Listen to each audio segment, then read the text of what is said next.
Du coup, on va reprendre. Si peut-être on peut faire rentrer les personnes qui sont encore au café pour en boire leur café ici. Ah super, merci, comme ça j'aurai l'air à moi-même. Du coup, cette table ronde que je vais animer, ça devait être Amandine qui devait l'animer, mais je vais essayer d'être à la hauteur. Comment animer un groupe de travail à l'échelle du territoire? Présentation des projets mis en place par type de structure.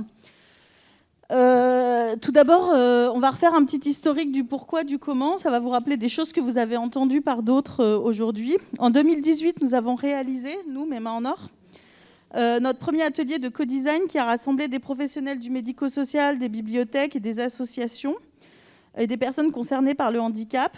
C'était assez drôle d'ailleurs parce qu'on faisait ça en même temps que Signe de Sens et nous ne nous étions pas concertés en amont.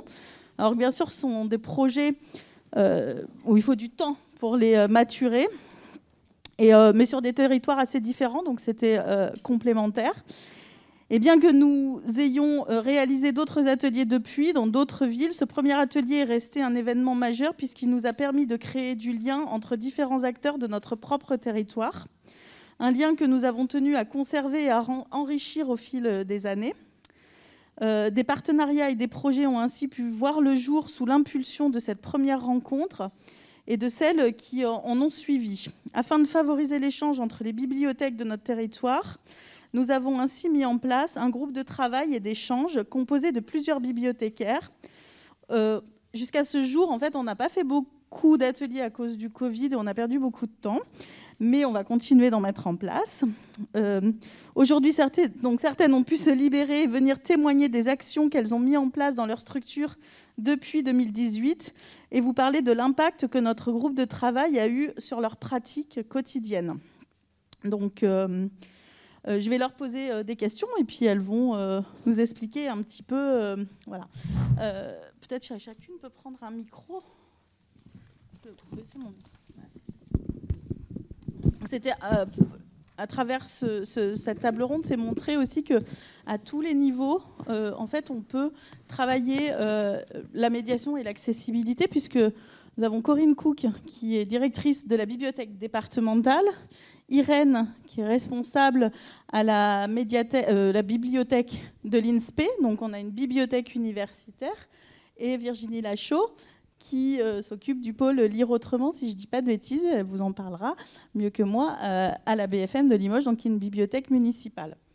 Donc, pouvez-vous commencer par vous présenter chacune et présenter votre structure et nous partager ce qui vous a donné envie de participer à ce groupe de travail aussi que nous avons constitué. On commence par Virginie. Bonjour à tous. Donc, je suis Virginie Lachaud. Je travaille au sein de la BFM de Limoges, donc, où nous sommes tous aujourd'hui. J'aurai l'occasion de vous présenter en quelques mots cette belle bibliothèque. Donc, moi, je travaille au sein du pôle jeunesse et depuis septembre 2021, donc c'est tout récent, on m'a demandé de développer le fonds qu'on a nommé par la suite Lire Autrement. Donc forcément, c'est un vaste domaine. Donc j'ai commencé par effectuer une forme de petit diagnostic pour savoir quel était notre rapport en tant que... savoir ce lien entre handicap, bibliothèque, connaître un peu les acteurs du territoire, qui fait quoi, comment. Et c'est vrai que tout de suite, forcément, je me suis rapprochée de mes mains en or avec partenaires avec lequel nous travaillons depuis de nombreuses années à différents... Voilà, c'est ça. Et forcément, quand Caroline a parlé d'un groupe de travail qui rassemblerait plusieurs acteurs du territoire, j'étais ravie parce que c'est un univers que je découvre aussi, la littérature jeunesse adaptée. Et c'était un plaisir de pouvoir collaborer avec d'autres acteurs du territoire. Oui, l'idée pour nous, c'était de constituer un peu un échange entre peut-être certaines qui étaient plus expérimentées et d'autres un peu moins pour pouvoir se nourrir les unes des autres. Oui, c'est ça. Je ne sais pas, est-ce que c'est... Alors, moi, ce que j'avais compris aussi en lisant beaucoup de choses, en participant à des webinaires, c'est que L'offre est quand même tout de même limitée malgré les efforts de tout un chacun ici, dont on a pris connaissance ce matin, mais que finalement il y a aussi un manque de visibilité. On peut faire des actions au sein de la bibliothèque municipale de Limoges, mais il y a une méconnaissance de la part du public de ces actions-là et de fonds tels que le nôtre. Et il y a un fort besoin de médiation, de communication, et on a besoin d'agir en complémentarité aussi sur un territoire. Et moi, j'ai trouvé ça très agréable aussi de pouvoir avoir une meilleure connaissance de ce qui se passe sur le territoire pour pouvoir aussi orienter nos publics sur les ressources nombreuses dont nous disposons, que nous disposons. Et voilà, donc il me semble que c'est important d'unir nos forces. Et puis, au-delà de tout ça, il y a aussi l'échange d'expériences, bénéficier de l'expertise de Mes Mains en Or. Voilà, il y a plein de choses. Merci. Et Irène ? Bonjour Irène. Gougnette, donc je travaille à la bibliothèque universitaire de l'INSPE. Donc l'INSPE, ça a changé du nom. Avant c'était UFM, SP, INSPE, voilà, pour cibler un peu plus. Et donc la bibliothèque universitaire de l'INSPE de Limoges fait partie des 11 bibliothèques qui sont pilotées par le SC des services communs de la documentation et qui sont implantées dans les UFR, donc unités de formation de recherche. Et ces composants, ceux qui ont fait leurs études, donc on est un peu partout, en lettres, en santé, en sciences, à l'IUT, à l'INSI. Donc en fait, il y a plusieurs bibliothèques. Donc moi, je travaille à l'INSPE. Et donc... pourquoi avec Caroline, c'est quoi qui m'a donné envie? C'est qu'en 2016, j'ai fait une première formation avec Caroline et avec son équipe, et ça partait de là. Après, on a fait une deuxième. Après, on a travaillé ensemble pendant 4 mois et on a monté une exposition, Braille, qu'on prête. Donc, si vous avez besoin d'exposition, on met à la disposition des bibliothèques, des structures, sur un simple prêt, en fait. Donc, je vais vous redire, j'ai apporté des marque-pages, donc si vous avez besoin de nous contacter, il y a les informations là-dessus. Donc cette exposition, c'est grâce à l'équipe de Caroline. Et grâce à ton travail aussi. Oui, mais bon, j'ai été conjoint qui nous a impulsé de faire l'exposition qu'on a montée après, un peu différente. Mais c'était quelque chose de... Voilà, c'était très, très formateur. Que je voulais absolument dire que travailler dans une bonne ambiance, à quel point en fait ça aide. Et effectivement, donc après cette exposition, on est resté en contact. Et quand Caroline a proposé de travailler ensemble, j'ai envie de dire que ça coulait de source. Voilà, c'était naturel. Et voilà, travailler avec des gens qu'on connaît, qui ont énormément d'expérience. Et j'ai envie de dire que l'appui, l'écoute est là. Et on partage en fait une sorte d'enthousiasme aussi qui nous fait avancer justement. C'est vraiment ça que j'apprécie dans ce groupe de travail, même si on ne s'est pas vu beaucoup de fois, mais on peut se téléphoner, donc voilà, on peut s'appeler. Et c'est vraiment en fait un partage et que moi, très sincèrement, j'apprécie énormément. Voilà. Merci. À vous, Corinne. Donc, moi, je suis Corinne Cook, directrice de la bibliothèque départementale de la Haute-Vienne. Alors, Mes Mains en Or, moi, j'ai pris mon poste en octobre 2020 et Mes Mains en Or, c'est apparu comme un partenaire très rapidement dans les discussions avec les bibliothécaires. Le conseil départemental, une de ses missions, c'est aussi le handicap, c'est aussi les collèges. Donc, évidemment, c'est des thématiques, c'est la PMI, c'est la petite enfance, c'est les personnes en difficulté d'insertion sociale, parce que bon, le champ du handicap, c'est aussi parfois, on l'a vu tout à l'heure, hein, quand on parle d'inclusion, c'est finalement comment on s'insère d'une façon ou d'une autre quand on est différent, quand on a une difficulté de tous ordres dans la société ordinaire. Alors, quand je suis arrivée, moi, finalement, la raison d'être d'une bibliothèque départementale, c'est d'animer un réseau. C'est d'être un prestataire de services auprès des bibliothèques du département. Et dans le département de la Haute-Vienne, on a une grande chance, c'est qu'on a un très beau maillage de bibliothèques publiques. Pour tout l'ensemble de la Haute-Vienne, on a plus d'une centaine de lieux de lecture publics, ce qui fait que 86% de la population haut-viennoise a accès à une bibliothèque. Il faut savoir que si on compare à la région Nouvelle-Aquitaine, en région Nouvelle-Aquitaine, le pourcentage il est à peu près de 77%. Donc on est 10 points au-dessus de la moyenne régionale, ce qui est une belle performance. En plus, un réseau animé avec des professionnels, il y a des bénévoles, il y a beaucoup de bénévoles vraiment très motivés, mais il y a aussi beaucoup de professionnels. Donc du coup, on a des structures. Nous, on est là pour les soutenir, les accompagner en mettant à disposition des collections, en aidant sur des formations, sur le développement d'animation, d'outils. Et donc, parmi la population et parmi ces professionnels, la question du handicap, elle se pose à un moment ou à un autre. Avec plusieurs choses que moi, j'ai repérées en arrivant. Alors tout à l'heure, on se rend compte qu'il y a des fois des collègues qui sont un peu seuls dans leur structure de bibliothèque quand ils agissent dans ce domaine-là. Dans la bibliothèque départementale, alors à l'inverse, j'ai trouvé qu'il y avait plusieurs bibliothécaires qui s'occupaient de collections dites adaptées, accessibles, mais que ça ne se parlait pas forcément entre elles. C'est-à-dire qu'il y a une bibliothécaire, par exemple, qui est chargée du secteur adulte et qui achète les livres en gros caractères. Bon, très bien. Puis il y en a une autre qui s'occupe du secteur jeunesse et puis qui achète les collections dites adaptées. Bon, alors je ne vous dis pas, ça ne se parle pas forcément entre eux. Et puis alors il y en a une autre, elle achète les audiolivres. Alors moi, quand je suis arrivée, naïvement, candidement, j'ai essayé de dire, mais au final, qu'est-ce qu'on a? De quoi on dispose? Qu'est-ce qu'on met à disposition? Qu'est-ce qui sort dans les bibliothèques? Ça répond à quelles attentes? À quels besoins? Alors ça, c'était de mon côté. Puis après, j'ai rencontré les bibliothécaires du réseau. Et là, j'ai dit, mais votre public, c'est quoi les handicaps? Alors, on achetait beaucoup, désolée pour Caroline, oui, dans nos achats, on était beaucoup sur le braille. Beaucoup sur... Je dis, mais il y en a beaucoup, ça répond beaucoup. D'abord, le braille, c'est là où j'ai découvert dans les statistiques, et Caroline l'a rappelé tout à l'heure, que les braillistes, c'est quand même pas la majorité de la population dans les malvoyants. Bon. Et puis, on en est venu à parler, mais est-ce que c'est le handicap le plus courant? Alors, un département, c'est aussi la maison départementale des personnes handicapées.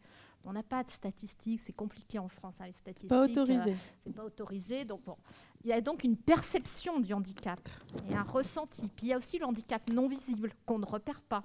On dit aussi à ceux qui ne viennent pas en bibliothèque, mais aussi à l'entourage qui vient en bibliothèque. Et donc, moi, ce que je trouve intéressant dans rejoindre un groupe comme ça, c'est aussi se poser tout ce type de questions, au-delà de l'outil, de l'outillage. C'est aussi, on a des outils, très bien, il y en a plus ou moins, on peut être critique, etc. Mais il répond à quoi? Et comment on fait venir et comment on touche les bonnes personnes au bon moment? On a vu tout à l'heure, il n'y a pas une réponse unique, et moi, c'est ce que je trouve extraordinaire, parce que je trouve qu'on est dans un champ où alors, la créativité, l'innovation, et il faut s'interdire de rien, finalement, alors que le handicap souvent fait peur. Enfin, moi, c'est le cheminement de pensée, c'est que les formes de handicap, quand on n'est pas... vous avez dit, certains, vous venez là parce que vous avez aussi été touché à un moment donné ou un parcours, ce qui n'est pas forcément mon cas. Et du coup, il y a une phase où on se dit, ça fait un peu peur, comment on aborde la question, est-ce qu'on ne va pas commettre des erreurs diplomatiques et tout. Et du coup, participer à ce type de groupe, c'est aussi réfléchir à tout ça. Impulser des choses ensemble et pouvoir... Se rassurer les unes les autres, voir s'il y en a d'autres qui... Et justement, on veut, à travers ce groupe, on n'a pas encore invité de personnes extérieures, mais c'est ce on devait le faire. Et puis, le Covid l'a fait que... on n'arrive pas, on repousse des choses, mais ça va finir par se faire, là, le Covid. Maintenant, tout le monde va l'avoir eu, donc on va pouvoir remettre tout ça en place. Et l'objectif, c'était de faire venir des personnes extérieures, justement, au territoire, comme Dominique, par exemple. Je ne te l'ai pas encore dit, mais on voulait te faire intervenir sur un de nos groupes. J'avais pensé, il y a eu beaucoup de questions sur la dyslexie, et je pensais à Florence aussi, de Abadam, qui a intervenu. Voilà. Et pour répondre justement aux questions que chacune se pose, que ce soit en bibliothèque municipale, que ce soit en bibliothèque départementale ou finalement à l'INSPE, parce que tout ça, ça concerne tout le monde, peu importe finalement le type de structure, parce que, in fine, c'est le public, finalement, c'est le même pour lequel on travaille. Et je trouve que croiser ces regards, ces manières de travailler, se nourrir les uns des autres, c'est important. Et nous aussi, d'ailleurs, hein, c'est comme ça qu'on avance et qu'on répond à l'offre, enfin aux besoins, je veux dire. Du coup,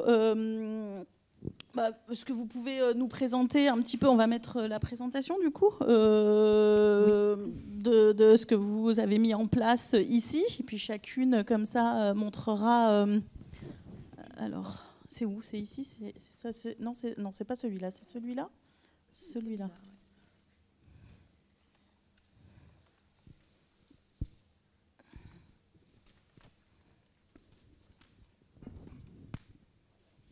Je pense qu'avec la petite molette. À droite. Alors, pour ceux et celles qui ne nous connaissent pas, nous sommes donc ici à la Bibliothèque francophone multimédia. J'avais à cœur quand même de vous présenter cette bibliothèque, puisque c'est quand même une très très belle bibliothèque. Donc nous sommes une bibliothèque municipale. La ville de Limoges, pour avoir une petite idée, c'est 140 000 habitants. Donc comme je vous le disais, nous sommes un gros équipement à l'échelle de la Haute-Vienne et on a une vocation, on est une bibliothèque à vocation régionale, d'où l'importance de travailler tous ensemble aussi. Donc ici, vous êtes au sein de la bibliothèque du centre-ville, qui fait à peu près 14 000 m², donc c'est un bel équipement. Donc il s'agit d'un réseau de lecture publique qui comprend 6 bibliothèques en tout, dont 5 autres bibliothèques qui sont réparties dans les différents quartiers de la ville de Limoges, et nous sommes tous en réseau. La plupart sont d'ailleurs au sein de quartiers prioritaires. Nous avons à peu près 670 000 documents, pour vous donner un ordre d'idée, et on a 28 000 inscrits pour l'heure. Je ne vais pas défiler. Voilà. Donc, le réseau de bibliothèques. Nous avons des collègues qui sont intervenus juste avant nous, des collègues bibliothécaires, mais on a entendu de nombreux points de vue ce matin avec des éditeurs, de nombreux éditeurs d'ailleurs, des chercheurs. Et moi, je voulais revenir rapidement sur notre rôle aussi en tant que bibliothèque municipale. En fait, nous, notre mission première, c'est quand même de rendre accessible l'information et la culture au plus grand nombre. Et on est un lieu important, comme vous le disiez, notamment Yasmina, on est un lieu de lecture plaisir aussi, il ne faut pas l'oublier, hors du cadre scolaire, donc ça c'est aussi important de le rappeler. Et donc comme je le disais, moi j'ai fait le constat et j'ai lu des études justement réalisées par Mes Mains en Or qui pointaient le fait qu'il y a un manque d'accessibilité à la lecture pour la grande majorité des enfants. Donc il y a une grande nécessité pour nous de rendre les lieux accessibles, mais aussi les collections. Donc au sein du réseau de Limoges, nous avons un panel de collections adaptées, plus ou moins anciennes, pour les personnes ayant une déficience visuelle, auditive, mentale, des troubles cognitifs et sensoriels, ou celles dont les capacités sont réduites momentanément ou du fait de l'âge. Je m'en sors pas moi avec cette... et donc, on a cet ensemble de ressources sur l'ensemble du réseau, mais nous avons 2 espaces dédiés à la BFM. Ces 2 espaces dédiés se nomment les espaces Lire Autrement. Donc là, j'ai fait une petite incartade chez les adultes. Donc on a des collections historiques, comme les livres en gros caractères, par exemple, les textes enregistrés, ou des outils comme les liseuses que nous proposons auprès. Et on retrouve désormais des romans adaptés pour les lecteurs dyslexiques, même s'il y en a très peu pour les adultes. Et nous avons également un espace facile à lire que nous retrouvons au sein du centre-ville, mais aussi dans d'autres bibliothèques du réseau. Ensuite, donc, nous avons l'espace Lire Autrement qui se situe donc, au sein du pôle jeunesse. Donc, c'est l'espace dont je vous parlais tout à l'heure, où on retrouve quand même différents types d'adaptations. Donc, cet espace Lire Autrement, donc, c'est pour l'instant cet espace-là, dans lequel vous retrouvez donc, les adaptations pour les lecteurs dyslexiques, les livres en tactile braille, les livres en gros caractères, le facile à lire et à comprendre, les livres en pictogramme, notamment ceux de l'Escalire, des livres sur les habiletés sociales et des livres sur en langue des signes française ou mime, notamment signes de sens. Donc on regroupe ici toute une série d'adaptations et comme le disait à l'instant d'autres intervenants, nous avons choisi de présenter ces collections non pas par type de handicap mais par type d'adaptation. D'ailleurs, je tiens à vous remercier infiniment l'équipe de l'EJA et Signes de Sens parce que vous avez été une grande ressource pour moi. Toutes vos bibliographies m'ont été très très utiles, je tiens à le signaler, donc merci beaucoup. Donc si je continue, donc alors là, j'ai développé ce fonds depuis septembre 2021, donc c'est une dynamique naissante. C'est un fonds en cours de constitution qui comprend à peu près 400 documents, dans lequel j'intègre bien sûr les textes enregistrés. Là, on touche un public j'étais 2 à 13 ans, on va dire. Nous avons des fictions et des documentaires, parce qu'on n'avait pas envie on avait envie que ce soit facile d'accès, c'est-à-dire qu'on n'allait pas chercher les 5 documents pour les dyslexiques dans le fonds documentaire. Donc là, c'est vraiment un espace où on retrouve à la fois les 2 types de documents. On a essayé de privilégier la présentation en facing, je suis pas très... Et puis on a surtout voulu ne plus mettre, donc Caroline va abonder dans mon sens, parce que auparavant, donc nous avions un petit fond quand même de livres braille qui était caché dans les réserves au 6e étage. Ça, c'est pas le 6e étage, mais presque. En fait, pour tout vous dire, je suis heureuse de voir où en est la BFM aujourd'hui, puisque depuis des années, en fait, je les ai bassinés. Je pense qu'ils m'ont détesté. Moi, mais ils ont fini par le faire. Oui, vous n'étiez pas là, c'est pour ça que je me permets de le dire. Moi, je venais avec ma fille, Domiti, quand elle était plus petite. Aujourd'hui, elle a 13 ans et on vient depuis qu'elle est toute petite. Et il y a eu une époque où les fonds étaient là où il y avait la réserve pour les enseignants. Donc, on m'autorisait à y aller. Déjà, il fallait... je ne pouvais pas aller au même rayon finalement que les autres, il fallait que je demande, que j'aille, parce qu'il ne fallait pas abîmer les livres, etc. Puis je me dis que un livre, à la fois si on l'abîme, ça veut dire qu'on l'utilise, parce que s'il ne s'abîme pas, ça veut dire qu'il reste dans un placard, et finalement ça sert à quoi de l'acheter. Donc voilà, je les ai bien saoulés au fil des années. Et puis à un moment même, ils étaient dans la réserve, moi j'appelais ça la cave, et je devais demander quelqu'un avec une clé, un ascenseur, pour aller dans un espace qui était tout froid, tout bas, etc. Et voilà. Donc, et donc je disais, vous comprenez, ça c'est pas possible. Moi, ma fille, elle est aveugle, je veux des livres pour elle et je peux pas accepter ça, quoi. Il faut changer les choses. Et c'est un peu, mais c'est bien parce que moi, ça m'a nourri aussi dans mon envie de faire bouger les choses en bibliothèque. Donc vous voyez. Et c'est vrai que moi, je rejoins Caroline parce que même là, quand on reçoit des superbes ouvrages comme l'édition sur l'Égypte antique, etc., et qu'il y a beaucoup de petits objets qui risquent de tomber, c'est vrai que mes collègues, ça les travaille. C'est compliqué de se dire, ils vont être là. Mais en fait, je crois qu'il faut faire de l'éducation aussi aux gens qui les empruntent, quoi.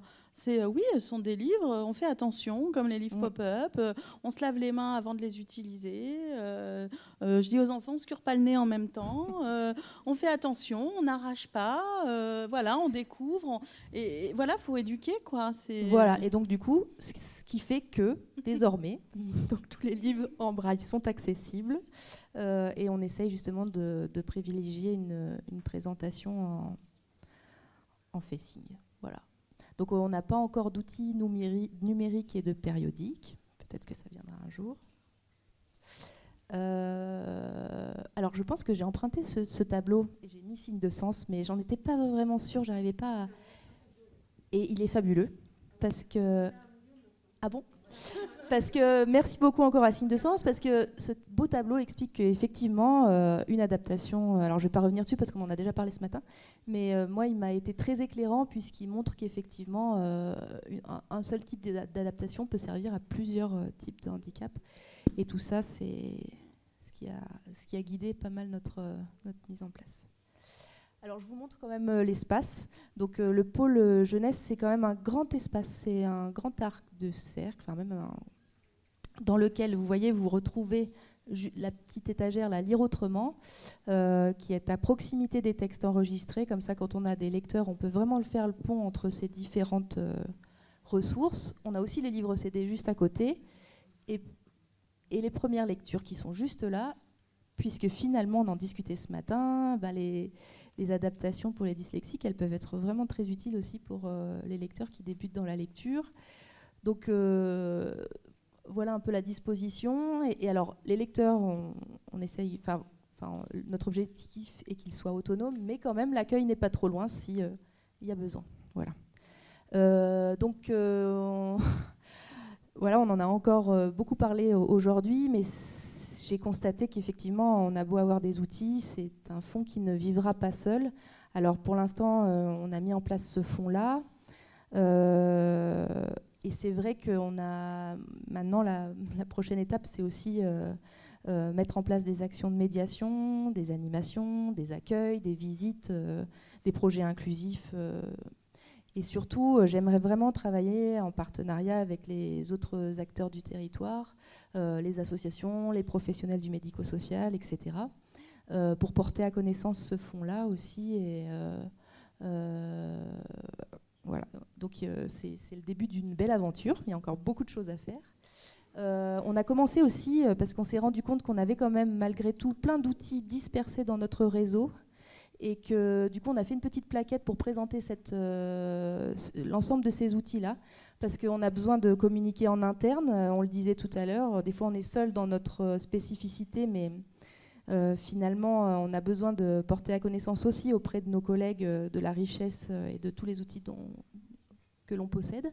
Donc communiquer en interne, auprès des lecteurs, des prescripteurs et des partenaires, c'était un premier pas aussi pour porter à connaissance les outils que nous avons. Oui, et puis voilà, je voulais dire aussi que depuis longtemps, on a aussi un accès direct via notre catalogue. Donc par exemple, si vous avez envie de voir tous les livres 10 jeunesse en un clic, c'est possible. Tous les livres en pictogramme jeunesse, c'est possible. Enfin, on a essayé justement pour faciliter l'accès. Donc c'est les petits outils de communication qu'on a. Alors, on a des collections adaptées, mais on a aussi des services. On a l'atelier multimédia pour aveugles et malvoyants, avec des initiations aux outils. Alors, je ne vais pas m'étendre parce qu'on est assez pressé. Et une aide aux recherches Internet. Et on partage, ce local est partagé avec l'association des donneurs de voix, ici présents. Donc, on a aussi d'autres ressources, hormis nos fonds Lire autrement. Et on mène aussi des actions hors les murs. On a un pôle qui s'appelle le pôle action extérieure, et donc en direction des publics dits empêchés, donc qui passe par du portage à domicile auprès des personnes soit en situation de handicap ou des personnes âgées qui ne sont plus en mesure de se déplacer à la bibliothèque. On mène des actions au sein de quartiers prioritaires, des bibliothèques de rue, mais je ne vais pas m'étendre parce que sinon, voilà. Donc c'était un peu pour vous proposer, pour dessiner un peu notre action. Merci Virginie. De manière globale. Et est-ce que vous avez pour projet de développer dans les autres bibliothèques des quartiers des étagères, des espaces Lire autrement ? Et oui, alors j'ai des collègues qui sont là et qui justement, par exemple, Facile à lire, donc c'est développé, il me semble, à Beaubreuil. Même dans les collections jeunesse. Oui, et donc on a des collègues qui s'intéressent justement. Alors à Beaubreuil, on a une collègue qui travaille sur les collections dyslexie, à Orense aussi, avec Patricia qui est juste là. Et donc oui, l'idée c'est que ça se développe et puis qu'on souhaite aussi travailler de manière transversale. On pourra les inviter à notre petit groupe de travail. travail. Oui, on y a bien pensé. Et l'idée c'est de travailler de manière transversale sur toutes ces questions de lire autrement, que ce soit le facile à lire et toutes les autres questions que ça... Voilà. Bah, merci. Merci. Non, c'est pas celui-là. Voilà, tout va bien. Donc si vous voulez venir visiter notre petit fonds au Pôle Enfance, avec plaisir, à l'issue du colloque. Merci. Bah, du coup, je vais donner la parole à Corinne. Il faudra que je vois avec Aurélien où est la présentation de Irène dans l'ordinateur. Parce que... Alors, je vais aller rapidement sur les premières diapos parce que le temps est compté. Peut-être aller plus sur les perspectives. On devrait déjà avoir fini, mais peut-être plus sur les perspectives et les projets que sur l'état des lieux. Ouais. Alors, est-ce que c'est dans ce sens-là? C'est ça? C'est jamais bon de passer en fin de journée. Je suis désolée. Ça marche pas? À droite. À droite, en la tenant comme ça. Ouais. Les concepteurs, à mon avis, n'ont pas bien pensé leur truc parce que personne n'y arrive. C'est dans ce sens. Ah, dans ça. C'est dans ce sens, ouais. Ok. Alors, tac, ça y est. Donc effectivement, je vous disais tout à l'heure, on a des collections qu'on met à disposition de toutes les bibliothèques du réseau des bibliothèques publiques du département de Haute-Vienne. On a à peu près tous les ans, on renouvelle évidemment ces collections avec 400 nouvelles références tous les ans en ce qui concerne les livres en gros caractères. Hein, ça représente à peu près 8 à 9% de nos acquisitions. Sur les livres lus, à peu près 100 à 150 nouvelles références tous les ans. Donc c'est vraiment l'objectif d'avoir une actualisation, de renouveler, ce qui suppose un suivi. On met au catalogue, bien évidemment, l'idée, je partage complètement ce que vient de dire Caroline, c'est que quand on achète quelque chose, c'est pour le mettre à disposition, c'est pour que ce soit utilisé, c'est pour que si c'est abîmé, si ça revient abîmé, on le renouvellera et on se dit que quand même ça a été utilisé. Moi je préfère aussi plutôt que des choses qui ne sortent pas et qui ne sont pas utilisées. Donc, pas mal de références au catalogue mis, encore une fois, à disposition. Et on a, mais je vais en reparler après parce que je vais parler des projets après, des outils d'animation.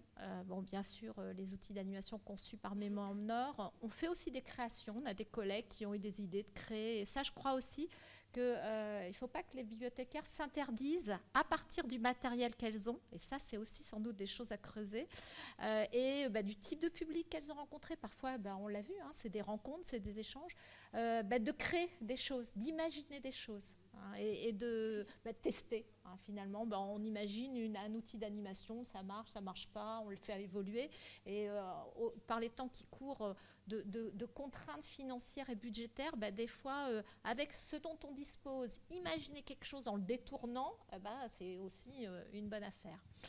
Bien sûr, tout ce qui est des lectures picto-signées, j'ai donné quelques exemples tout à fait anecdotiques.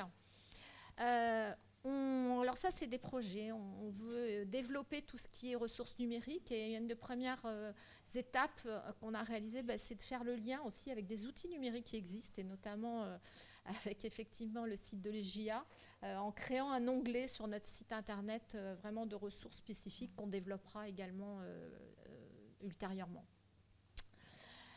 Des formations, hein, ça je crois qu'on l'a tous dit, former, sensibiliser les professionnels, les bénévoles, parce qu'encore une fois on a des bénévoles qui animent des petites bibliothèques et parfois pour eux c'est encore plus compliqué. Sur des territoires qui sont déjà des territoires éloignés souvent, qui sont loin des grandes villes, de là où il y a des associations, de là où il y a du choix, donc quand il y a une personne en situation de handicap, ils sont encore plus éloignés. Et qui pourtant, je connais une bibliothèque notamment dans le département, à 100 mètres, il y a un IME.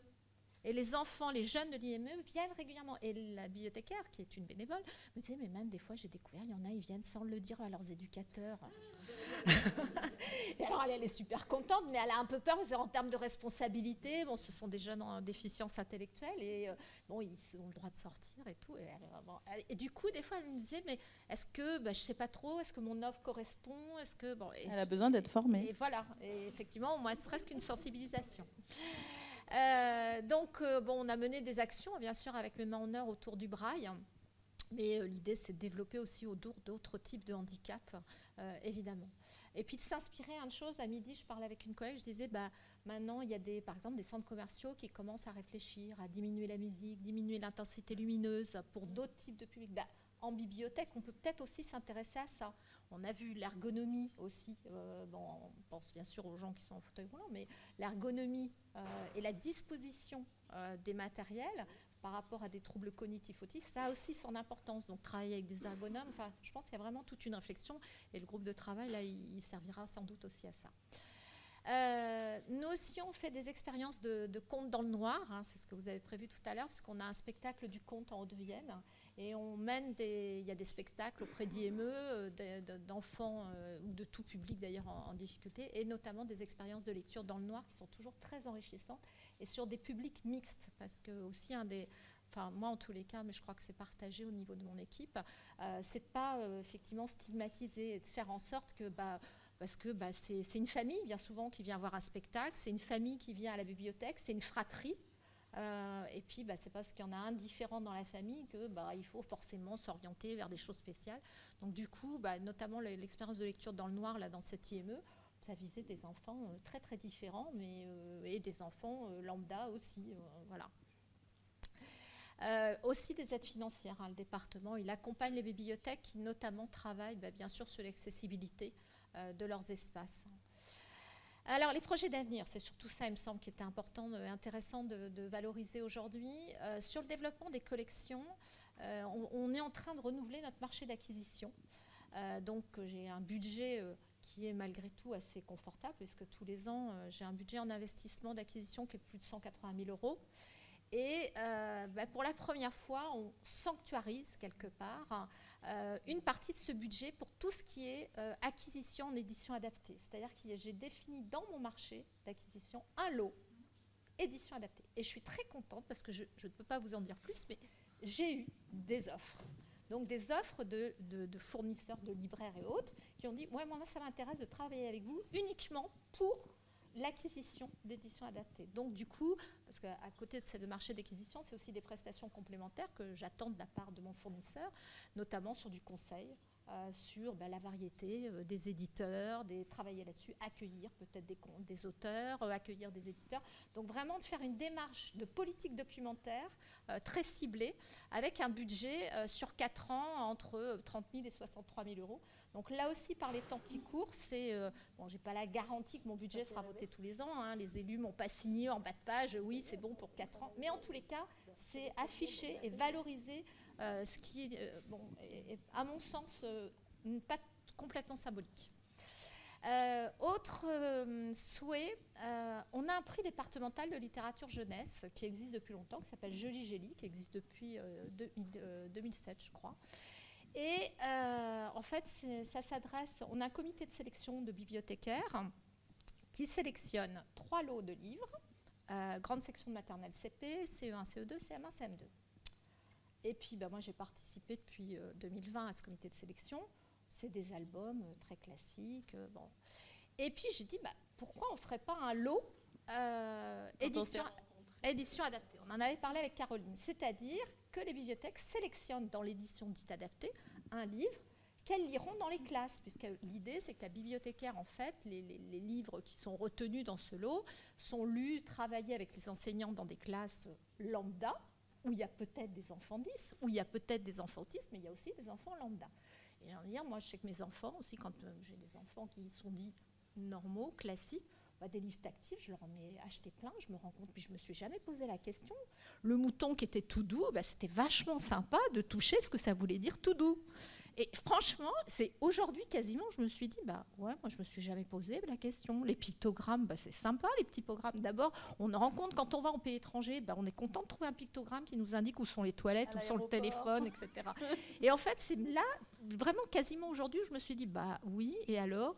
Et en fait, l'idée de ce lot, c'est de travailler avec les bibliothécaires pour sélectionner sur ces différentes tranches d'âge un ouvrage qu'on partagera avec les enfants, les enseignants, on fait venir les auteurs des ouvrages qui sont sélectionnés. Donc, il y a des rencontres avec les auteurs. Donc, aussi, c'est rencontrer un auteur, un illustrateur qui a travaillé autour d'un livre, comment il y a réfléchi, pourquoi il a fait ça. C'est les questions qu'on posait nous tout à l'heure. Pourquoi le pictogramme, il est en noir et blanc? Pourquoi tu n'as pas mis de couleur? Enfin, j'imagine le type de questions. Donc, c'est créer un 4e lot, parce qu'aujourd'hui, il y a 3 lots, dans ce prix de littérature jeunesse.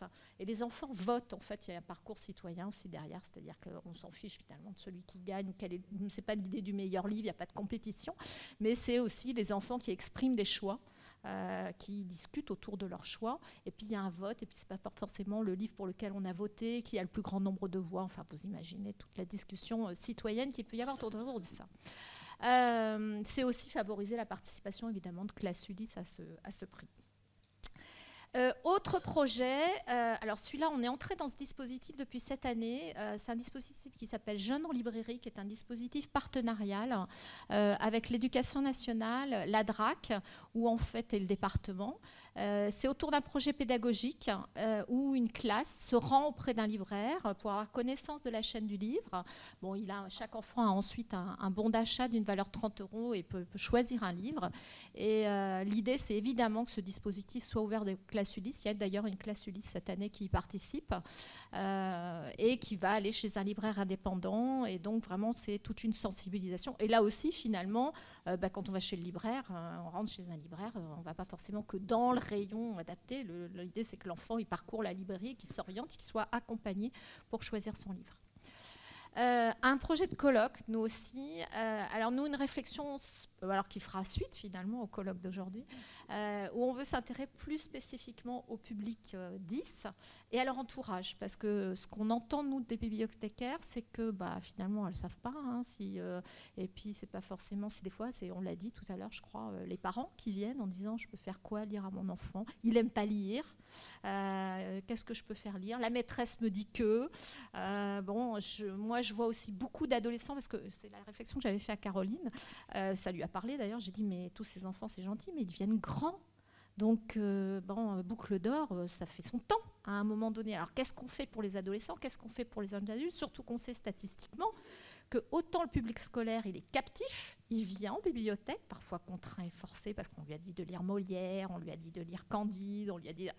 Mais après, on sait que statistiquement, la chute de la lecture, elle est de manière générale chez le jeune adulte et ensuite pendant qu'on est actif. C'est les actifs qui lisent le moins. Donc, a fortiori, quand en plus, dès le départ, on a eu un accès à la lecture qui n'était pas simple, j'ose à peine imaginer, adulte, que ça donne. Donc, comment on peut travailler aussi autour de l'entourage et des publics 10, parce que pour moi, c'est du pluriel, et autant au niveau du public que des troubles 10 d'ailleurs. Donc, c'est mieux les comprendre et mieux travailler là-dessus. Donc, un projet de colloque qu'on est en train de monter. Pour finir, je vais finir là-dessus, le portail de la lecture publique. L'idée, c'est de développer des ressources numériques et de les offrir au plus grand nombre et de travailler évidemment à l'accessibilité, encore une fois, au plus grand nombre à la lecture. Voilà, j'arrête là. Merci, je suis désolée, c'est un peu stressant, mais... Oui, c'est vrai, pardon. C'était très intéressant. En tous les cas, je suis contente du parcours qu'on mène tous ensemble depuis plusieurs années et de voir toute cette volonté de mettre en place des projets. C'est porteur et... c'est chouette. Alors, attendez, j'espère qu'on va arriver à le trouver. Il l'a mis où? Dans le dossier INSPE. Où est le dossier?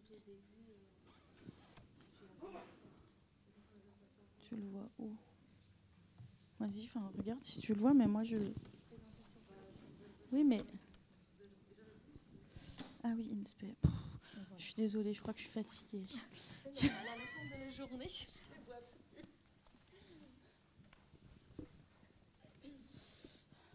Du coup, Irène, je te mets au challenge de 6 minutes 30. Oh, wow. Et après, on fait la lecture dans le noir. Je vais aller vite, vraiment. Moi, ce que je voudrais vraiment que vous reteniez de notre présentation, parce que c'est l'équipe qui est derrière moi et avec moi, c'est que même au niveau de la bibliothèque universitaire, tout ce qu'on peut faire parce qu'on a parlé jusqu'ici des bibliothèques municipales, des éditeurs, voilà, mais il y a côté enseignement et que et ça part de là. Voilà. Les futurs enseignants, c'est les eux futurs qui enseignants, vont, voilà, les étudiants, et c'est là où notre rôle est très important. Donc voilà, c'est pour ça que je vais faire vite, vraiment. Donc, comme je vous ai parlé, en fait, les bibliothèques universitaires, c'est pas grave. Donc, la bibliothèque universitaire participe dans la vie des étudiants, des professeurs et du personnel aussi. C'est notre public, sachant que les bibliothèques universitaires sont ouvertes pour le grand public sur une inscription payante, sauf pour les enseignants, ceux qui dépendent de l'Académie de Limoges, donc leur inscription est exonérée. Donc ils peuvent venir et emprunter.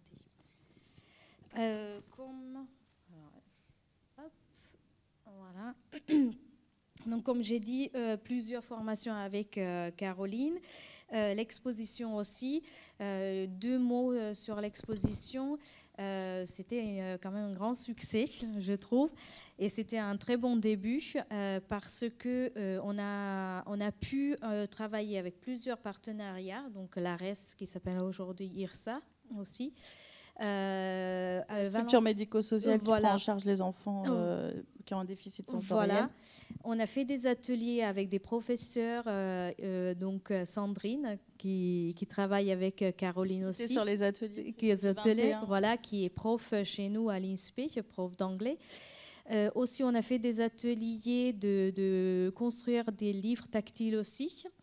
Et aussi, on a fait un coin de jeu pour les déficiences visuelles. Donc, notre exposition, c'était sur le sujet de Braille, vraiment déficience visuelle. Et effectivement, tout partait de là, parce qu'après, on a discuté qu'est-ce qu'on peut faire, avec qui on peut travailler. Et cette exposition a permis de travailler avec la BFM, où je suis allée chercher au sous-sol les livres que j'ai présentés, et à la BDP aussi, qui nous a gentiment prêté voilà, des livres et qu'on a pu présenter. Donc, c'était une exposition pendant 2 mois qui durait avec des ateliers, des visites, et c'était vraiment intéressant. Et notre alors, hop, je suis en retard avec mes diapos, désolée. Hop, donc voilà. Et là, depuis qu'on se connaît avec Caroline, donc on a dit il faut absolument que nous aussi, qu'on crée un fonds.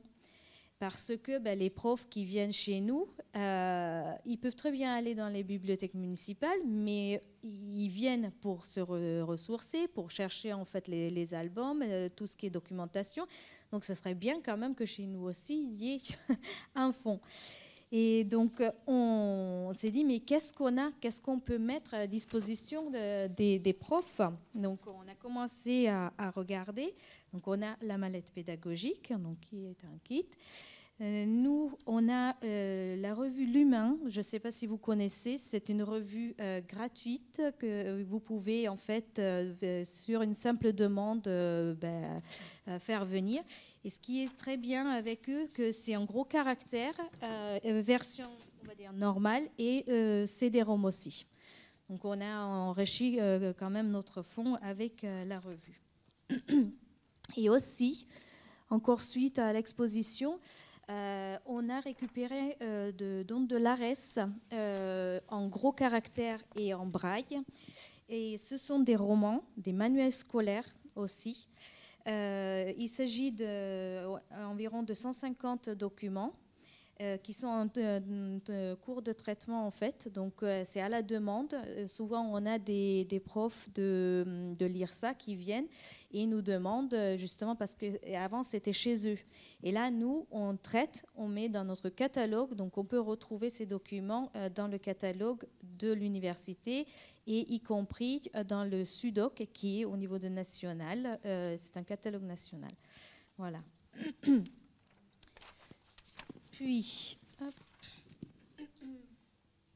on a des albums, donc Souris verte qu'on aime bien et qu'on a pu finalement l'avoir.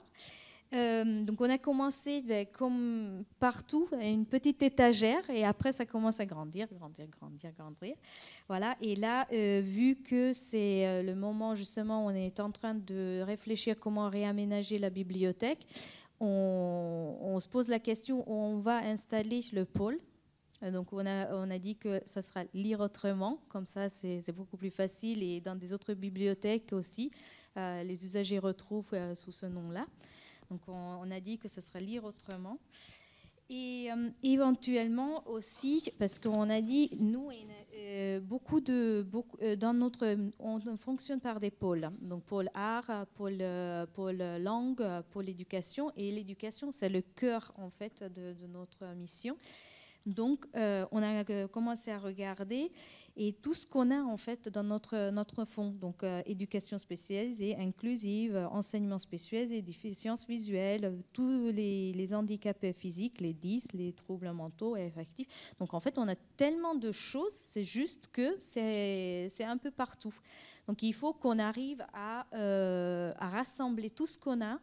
Et là, c'est le travail qui est en cours en ce moment. Pour présenter un pôle. Je suis encore en retard avec. Voilà. Donc ça, c'est notre pôle éducation et édu sous la côte pour les bibliothécaires 371.9. Et ma collègue qui gère ce pôle justement est en train de réfléchir comment appeler autrement. Voilà. Encore une fois, on revient à l'appellation. Voilà.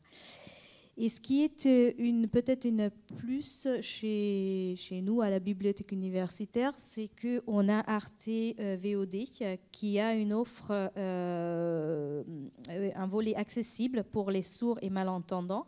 Et on peut visualiser des films sous-titrés aussi. Donc c'est un petit plus en fait.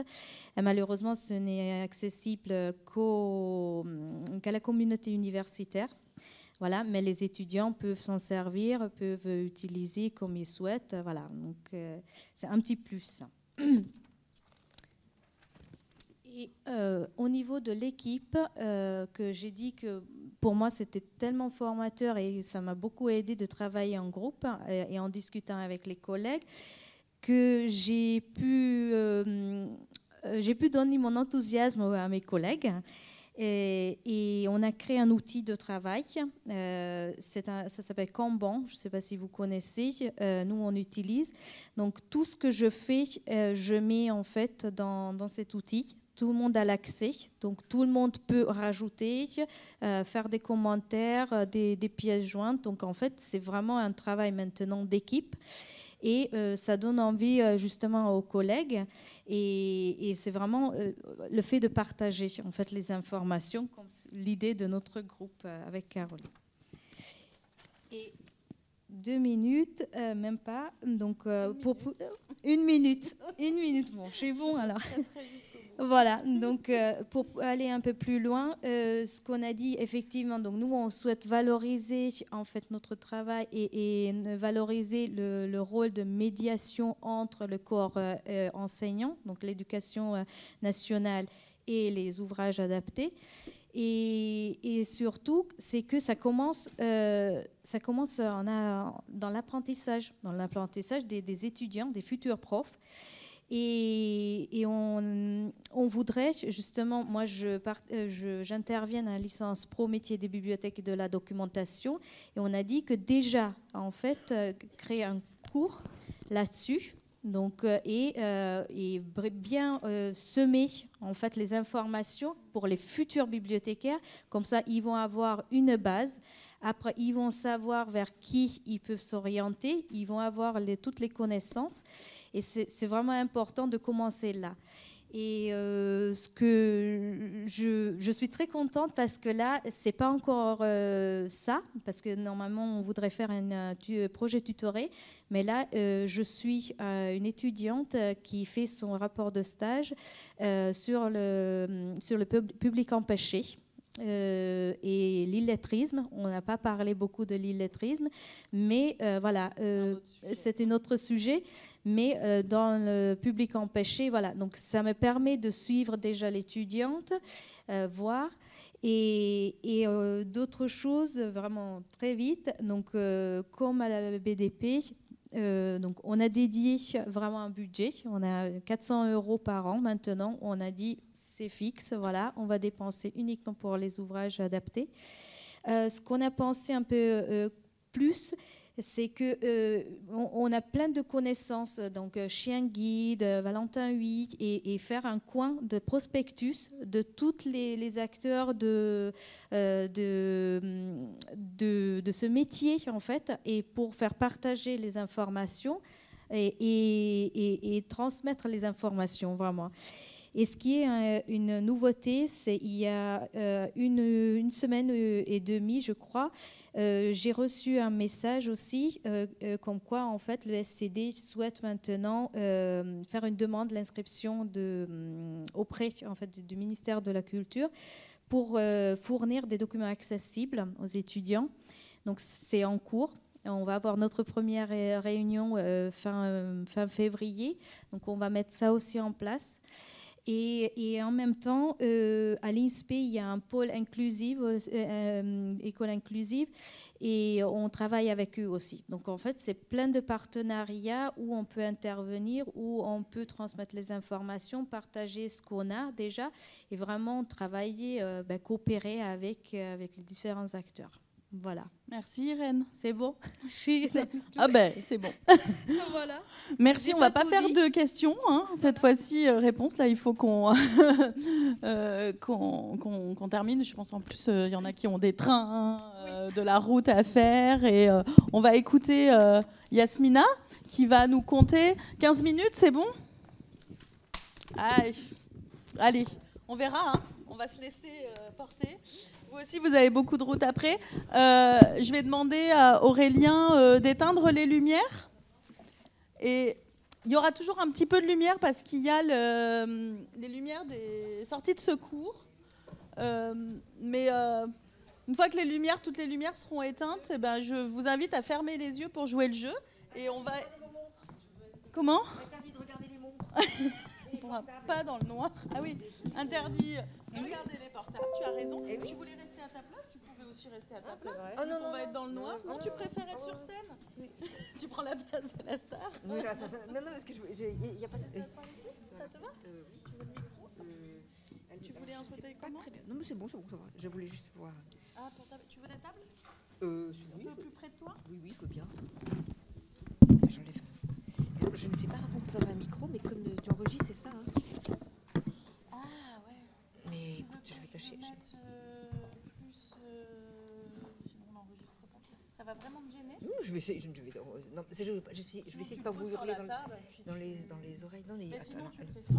Si vraiment ça te gêne, tu l'enlèves. Non, mais je vais... Là, c'est bon, là. Bon. Elle est où la table? Elle est où la table? Elle est juste devant, pardon, elle est devant toi. Ah, d'accord. Ouais, c'est bon, ça va. On peut éteindre la grande lumière.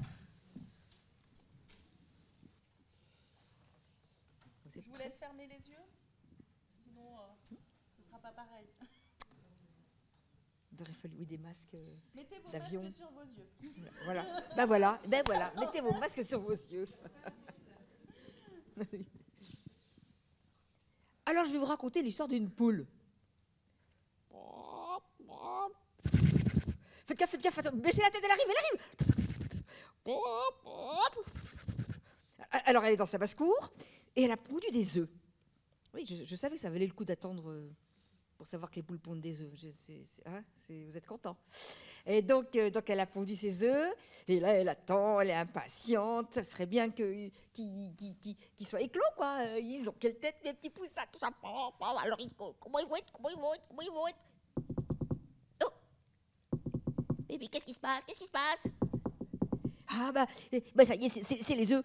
Alors là, elle est toute émue, alors elle les aide, elle tape aussi avec son bec là. Elle enlève la coquille, une petite tête qui sort, une petite tête, un petit bec, une autre petite tête, un petit corps, des petites pattes. Oh là, ça y est, c'est magnifique. Mon histoire elle est terminée, ils sont tous nés, c'est magnifique. Mais non, il en reste un. Tiens, le plus gros de tous n'est pas éclos. Que se passe-t-il? La poule le regarde, s'inquiète.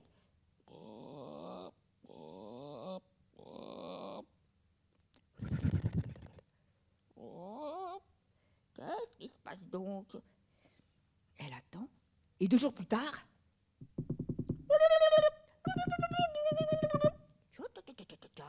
Voilà un bien drôle de bruit d'œuf. Qu'est-ce qui se passe?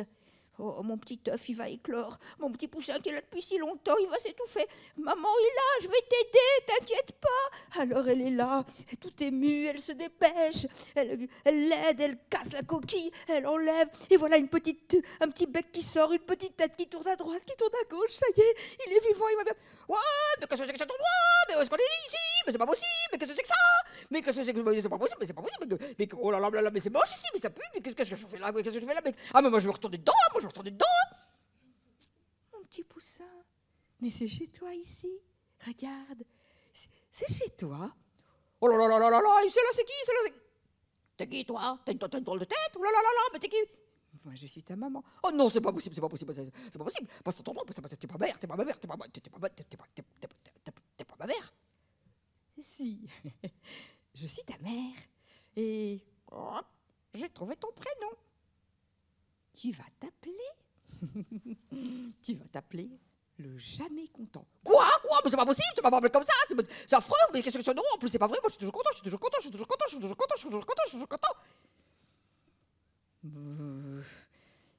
Écoute mon petit, oui, je vois bien que tu es toujours content, mais je crois que je vais quand même t'appeler le jamais content.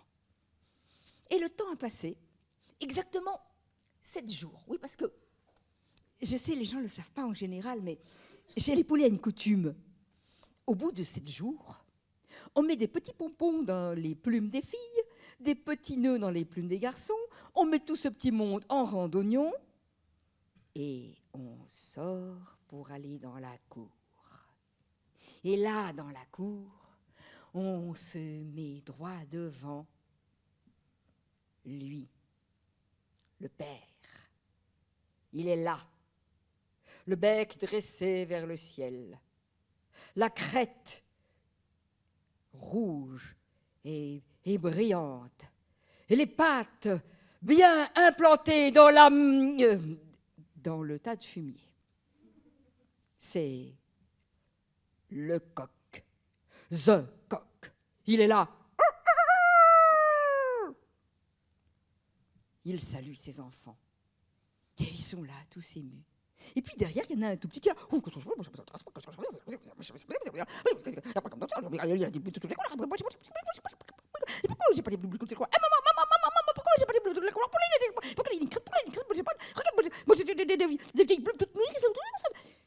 Mais, mon chéri, écoute, tu as des plumes de poussin parce que tu es un poussin. Et le coq, il a des plumes de coq et une crête de coq parce que il est le coq. Ouais, bon, moi ça m'intéresse pas, moi j'en ai marre, moi je vais retourner dans la grange, j'en ai marre, et puis puisque c'est comme ça, je vais me promener au bord de la rivière. Mais mon petit, c'est dangereux, il faut pas que tu te baignes, tu sais bien. Je me promène au bord de la rivière, D'accord, c'est une très bonne idée. Va te promener au bord de la rivière. Hein, ça te changera les idées, et moi, ça me fera des vacances. Et voilà le jamais content qui va se promener le long de la rivière. Alors il est égal à lui-même, hein, tout va bien. Ouais, moi j'en ai marre, c'est toujours pareil. Le coq, moi j'aurais préféré prendre le coq, et puis les frères et sœurs, ils sont là. Le coq. Ma mère elle est là, le coq. Alors que qu'est-ce qu'il a de plus à part sa crête et ses poils et les pieds dans le. Non mais franchement ça. Oh. T'es qui toi? Qu'est-ce que tu fais dans l'eau, toi? Ma mère, elle a dit qu'il ne fallait pas se baigner.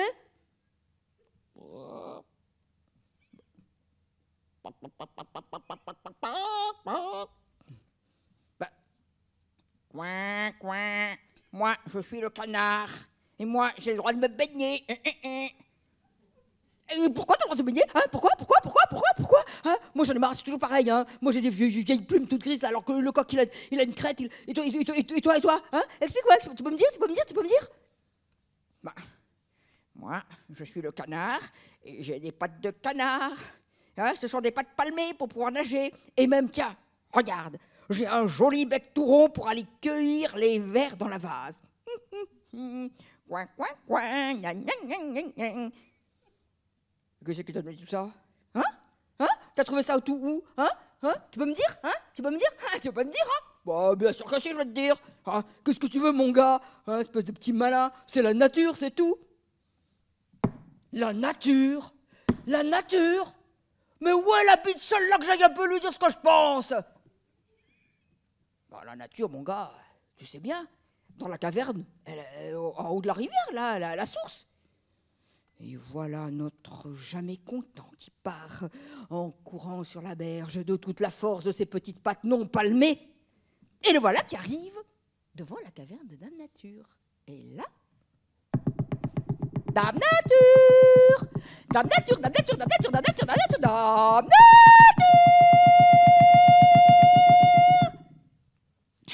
Ouh là là, je faisais ma sieste. Qu'est-ce qui se passe? Un tsunami? Un tremblement de terre? Qu'est-ce qui se passe? Le monde s'est renversé? Mon Dieu! Mais tu es bien petit pour faire autant de bruit. Ouais, moi j'en ai marre, c'est toujours pareil, les autres ils sont trop, moi j'ai rien, et comme ça, et le coq il a sa crête, et il a ses pattes, et tout ça, et puis moi j'ai vu le canard, et moi je vais aller dans l'eau, et le canard il a des pattes palmées, il a un macron, et moi j'ai même pas de pattes palmées, moi j'ai pas de macron. Alors, je récapitule. Tu voudrais aller dans l'eau, et tu voudrais pour cela avoir des pattes palmées, et un bec rond. C'est bien ça, j'ai bien compris. Ouais, mais oui, d'accord. Oui. Tiens, allez, tiens. Voilà, tu vois, je te donne les pattes les plus palmées, le bec le plus rond. Cadeau, c'est à toi. Allez, va, mon grand, va. Et notre jamais content, il plonge dans la rivière, il nage, et il est pas content du tout. Mais enfin, vous imaginez une rivière où il fait 2-3 degrés, soyons fous, et avec une espèce de petit plumage là de poulet. Il est comment, lui? Il a la chair de poule.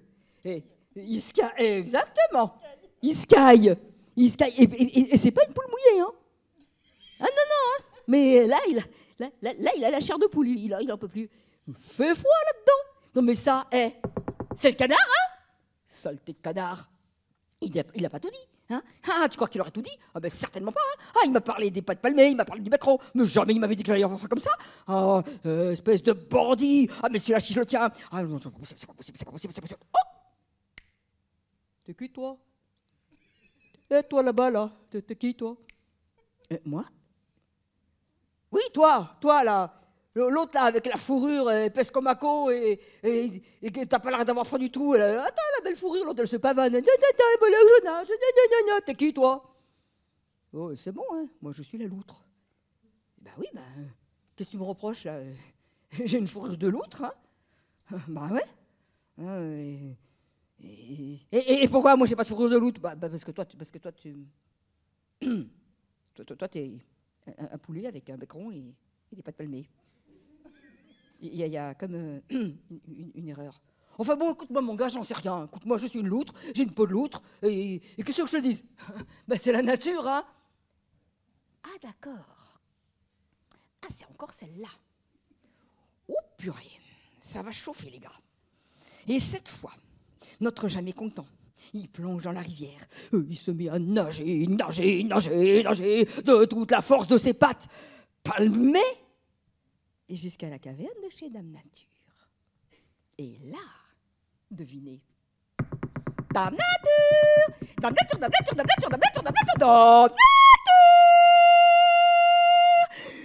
Mon Dieu, je m'étais rendormie. Je fais un cauchemar. Qu'est-ce qui se passe? Encore toi? Mais qu'est-ce qui t'arrive cette fois? Ouais, mais j'en ai marre. Tu te rends pas compte, tu m'as rien dit. Et tu t'imagines pas comme je claque du bec, et j'ai trop froid. Et j'ai vu la loutre, elle a une super fourrure, elle a bien chaud, avec plein de gras partout. Oh là là là là. Et puis en plus elle est brillante, elle est douce. Et là, moi j'ai rien du tout, moi j'ai des vieilles plumes pourries. Moi j'en ai marre, c'est toujours pareil, ce sont les autres qui ont tout, moi j'ai jamais rien. Écoute, on va se calmer. Regarde. Je te trouve la peau Et la fourrure la plus épaisse, la plus chaude, la plus douce, la plus moelleuse, c'est pour toi. Cadeau. Et le jamais content, il enfile sa peau, hein, sa nouvelle fourrure, et il se jette dans l'eau. Et il nage, il nage, il nage, il nage, il nage, et il est pas content du tout. Non, mais mettez-vous 5 minutes à sa place aussi, là. Je sens que vous jugez, c'est pas bien. Faut le comprendre aussi. Hein? Mettez-vous à sa place. Il a nagé, il a mangé, il a mangé, il a nagé, il a nagé, il a mangé, il a mangé, il a nagé, il a nagé. Bon, et maintenant, il fait quoi? Ok, d'accord, il n'a pas froid. Mais il s'enquiquine. C'est long. Ah, c'est sympa d'être dans la rivière, mais une fois que tu as nagé, que tu as mangé, tu fais quoi? Non, mais franchement, non, mais c'est nul, c'est nul. Ah, ça, la loutre, elle ne l'a pas dit, le canard, il ne l'a pas dit, Madame Nature, elle ne l'a pas dit, ma mère, elle ne l'a pas dit, le père, il ne l'a pas dit, mes frères, ils ne pas dit, personne ne m'a dit, personne ne m'a dit, quand on s'ennuyait dans l'eau. Hein. Moi, j'en ai marre, hein. Mais personne ne me dit jamais rien, moi, on ne me parle pas, moi. Non, mais je ne sais pas pourquoi, mais je ne sais pas, je ne comprends pas. Hein. Moi, pourtant, je suis gentille, je suis de bonne humeur, je suis aimable, avenant, et jamais personne ne me parle. Moi, je ne comprends pas, on m'explique jamais rien, on m'explique jamais rien. T'es qui, toi? Eh oh, l'autre là, avec la grande queue plate là, tu fais quoi là? T'es qui? Ah, moi, mon gars, toi je sais pas qui t'es, mais moi en tout cas, je suis le castor. Dans cette chance, non mais regarde-moi ça. Là, l'autre avec sa queue, il fait des ronds, il fait des pirouettes, il construit des trucs. Mais attends, tu t'ennuies jamais, toi? Bon, bah, c'est sûr, hein, moi je fais des barrages, je m'ennuie pas. Hein. Non, mais t'as chopé ça où? Cette chance, hein? Non, mais dis-moi, allez, qui c'est qui t'a donné ça? Qui c'est qui t'a donné ça? Ah, qui? Oh, hé, hein? T'as pas une idée? Hein? Mon grand, moi, j'ai rien demandé, hein? Moi, c'est la nature hein, qui m'a fait comme ça. Ah non, mais alors ça, c'est pas possible. Encore elle? Ah non, mais, franchement, hein, non, mais la nature, non, mais c'est n'importe quoi, hein? C'est n'importe quoi, hein. Au lieu de donner un petit peu tout à tout le monde, là, machin, là, non, c'est comme ça, toi, je te donne de la fourrure, toi, je te donne de la queue, toi, tu donnes des pattes, toi, je te donne rien, toi, tu t'appelles le jamais content, tu n'auras rien du tout, ben voilà, t'as qu'à aller te demander, voilà, je vais te demander puisque c'est comme ça. Et voilà notre jamais content qui remonte et qui arrive devant chez Dame Nature, et là, Dame Nature, Dame Nature, Dame Nature, Dame Nature, Dame Nature, Dame Nature. Ah non, là maintenant ça suffit. Qu'est-ce que tu veux encore? Non, mais il n'y a pas idée. Hein, jamais un mot aimable, jamais une politesse. Non, mais ça commence à bien faire. Hein. Ça fait 3 fois que tu me réveilles en sursaut comme ça. Qu'est-ce que tu veux? Moi, je veux une grande queue plate comme l'autre, là. Le casse-noix. Non, pas le casse-noix. Le casse-bonbon. Non, ça, c'est moi. Le castor. Je veux une queue comme lui, c'est tout. Voilà. Écoute-moi, jamais content. Tu voulais des pattes palmées, tu as eu des pattes palmées. Tu voulais un bec rond, tu as eu un bec rond. Tu voulais une fourrure, tu as eu une fourrure. Tu veux une queue de castor, je vais te donner une queue de castor. Mais écoute bien ce que je te dis. Et là, je ne plaisante pas. Je te préviens, je suis Dame Nature. Hein, parole de Dame Nature. Je ne veux plus jamais, tu m'entends? Plus jamais te voir ici. Bon, bah, file-moi ma queue, j'en ai rien à foutre. Moi, qu'est-ce que je veux faire ici? Rien à te dire, donc j'ai besoin de toi. Hein. Et le voilà qui repart avec sa queue, sa fourrure, ses pattes et son bec. Et là, il nage, et il est... Pas content. Oh, pourquoi vous dites ça? Oh, mais franchement, mais vous voyez, qu'est-ce que je vous dis depuis le début? Vous le jugez? Je le vois bien. Bien sûr que si, il est content, il a tout ce qu'il voulait. Enfin, il est content un certain temps. Ben, mettez-vous à sa place. Vous êtes là, vous nagez, vous jouez, vous construisez des trucs, vous faites des ronds dans l'eau, vous mangez, vous n'avez pas froid, c'est génial, machin. Bah, à un moment donné, vous avez envie de raconter ça à quelqu'un, non? Je vous rappelle qu'il est tout seul. Ça vous plairait, vous, de vivre tout seul, sans personne? Sans maman, sans parents, sans frères et sœurs, sans amis, sans cousins, sans personne. C'est pas drôle. On n'est pas fait pour vivre seul comme ça. Enfin, Moi, je le comprends, ce jamais content. Il a de quoi être jamais content quand même. Ah, alors, là, il dit c'est pas possible, je peux pas être tout seul tout le temps. Ah, j'ai une idée. Je vais retourner à la basse-cour et je vais aller voir mes frères et mes sœurs. Ce serait le bonheur. Et le voilà qui arrive là-bas. Et il voit les tout petits là qui font une petite ronde tous ensemble. Et alors lui, il se cache derrière le petit muret et il écoute.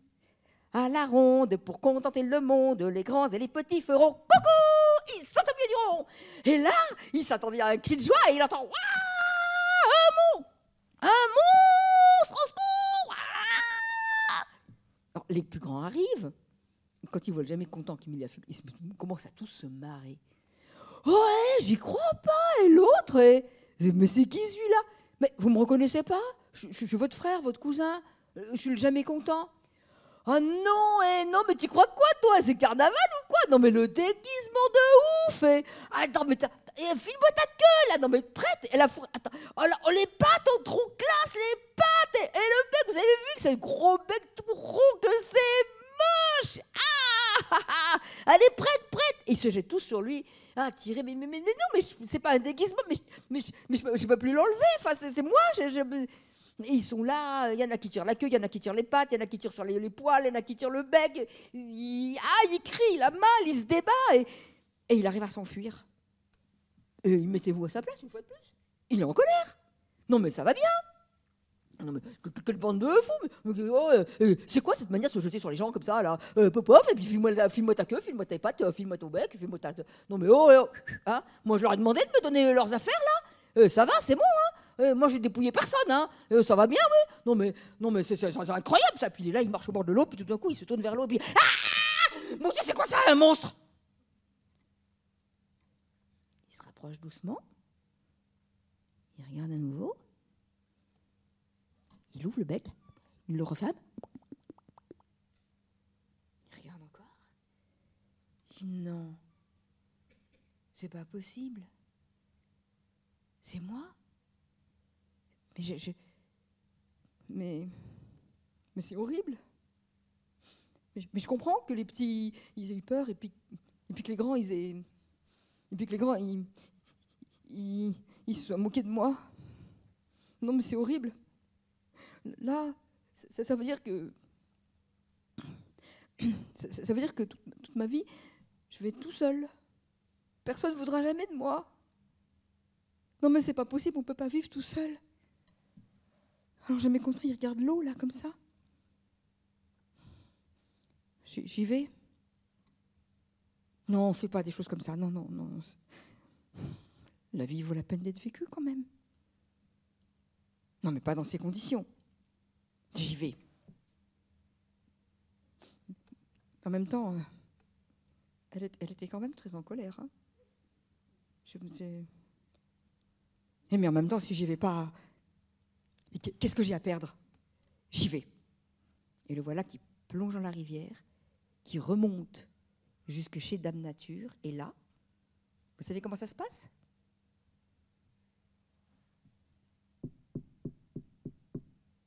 Dame Nature, Dame Nature,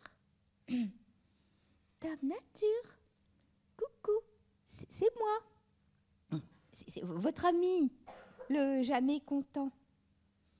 Coucou. Quoi? Mais qu'est-ce que tu fais là? Il me semblait bien que je t'avais dit oui, Dame Nature, je sais.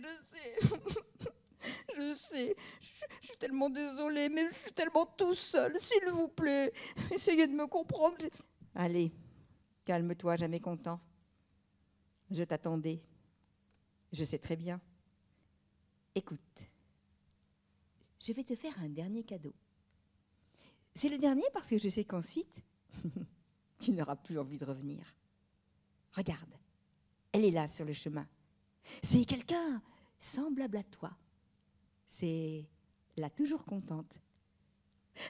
Salut, jamais content, ça va? Ouais, ça va, c'est bon. Allez, ça te dit? On fait la course. Alors ils plongèrent tous les deux dans la rivière et ils nagèrent tant et tant qu'au bout de quelque temps, 2 petits œufs attendent d'éclore au fond d'un nid.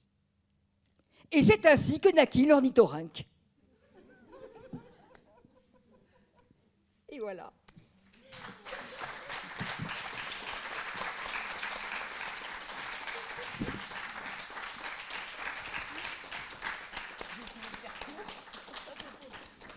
Merci Yasmina, tu es exceptionnelle. Est-ce que vous avez rapidement un mot à nous dire, un retour d'expérience de cette histoire racontée, jouée par Yasmina? Je suis flattée. Ah non, mais tu es franchement, c'était exceptionnel. Oui.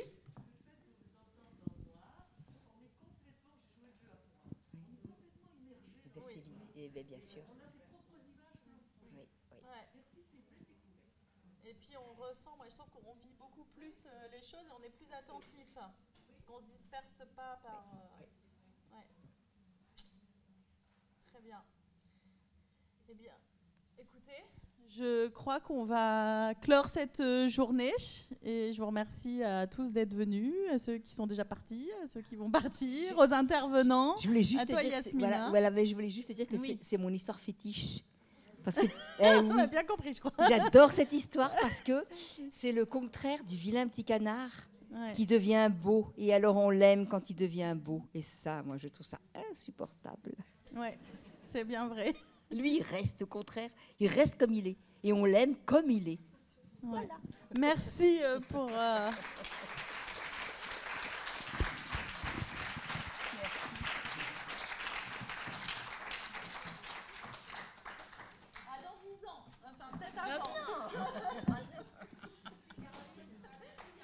Ah bah oui.